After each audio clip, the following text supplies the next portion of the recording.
Keep the applause going, guys. Come on.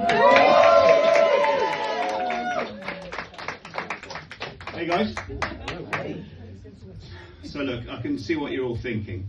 Is he out of breath just standing up there? And that might have been a walk down the aisle to you, but to me, that was the Gout 100 metres. Now I haven't always been this way, and by this way I mean insulin dependent. As a kid I was vibrant, athletic, skinny, full of spunk. I got a bit sad one day, and I ate him. But I am concerned about my health. You know, of course I am.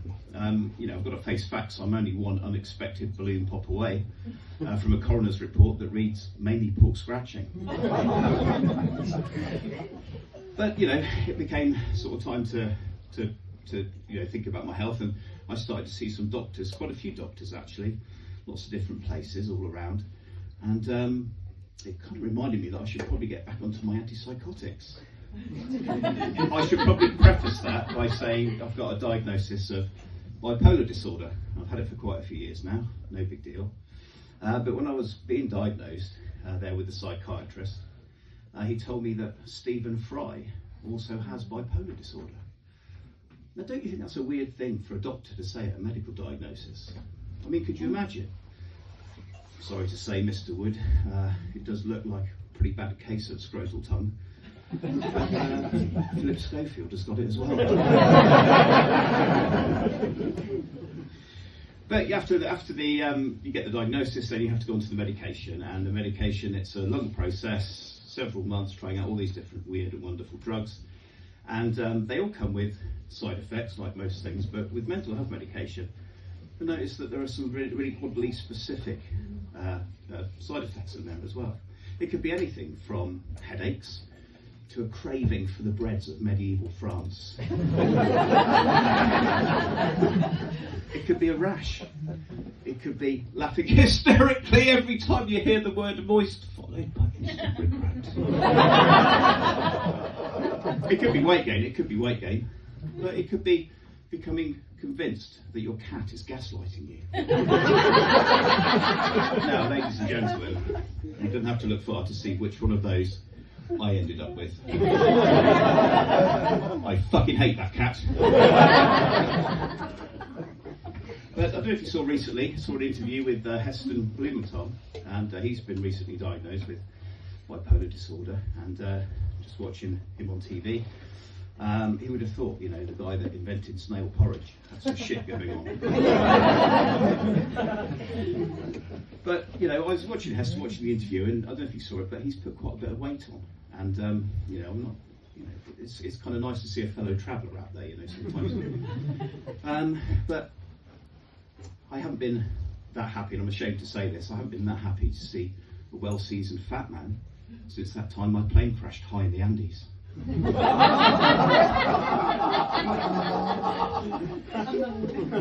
But you know, it sort of became time. I thought, you know, I've got to try and do something about this. Maybe something for the heart, something for the head, something for the mind.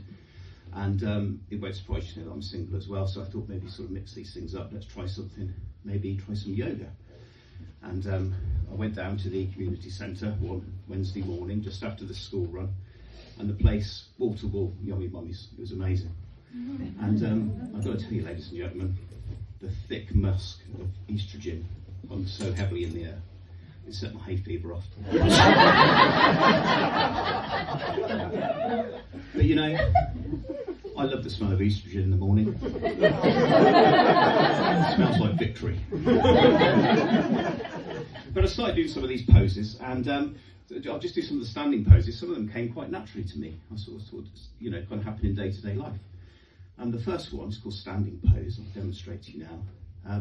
But that's just me at the top of a flight of stairs. Well, the next one is called mountain pose, and I'll apologise in advance, madam, but it's kind of me in the pub on a Saturday afternoon after a couple of pints, and I've gone to one of the urinals and just having a confident, free-handed wee. Brace yourself.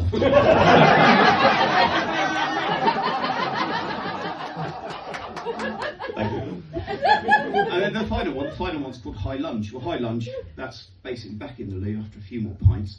But now I'm feeling a little bit wobbly, and I've gone into one of the stalls for a little bit of extra support. It goes something like this. But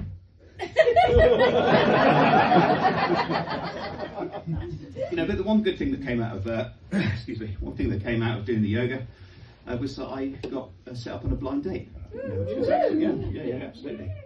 And it started well, and then it just took a turn. Basically, every time I moved, the dog barked. She flipped around and hit me on the side of the head with a cane. That's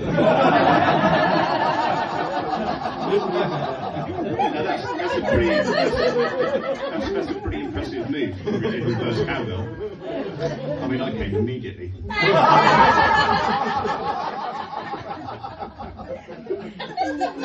But the blow on the side of the head, it knocked my blindfold off.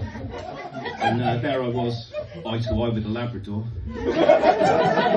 And I mentioned doggy style earlier on, it never liked me since then.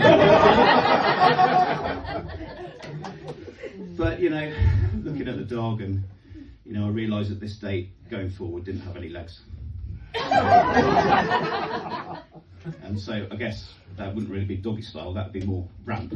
And I'll be a mix at home. That's me, ladies and gentlemen. Thanks very much. I'm Phil Wood. Another round of applause for Phil Woodneck and his excellent debut here tonight at the Attic. Well done, Phil. Well done.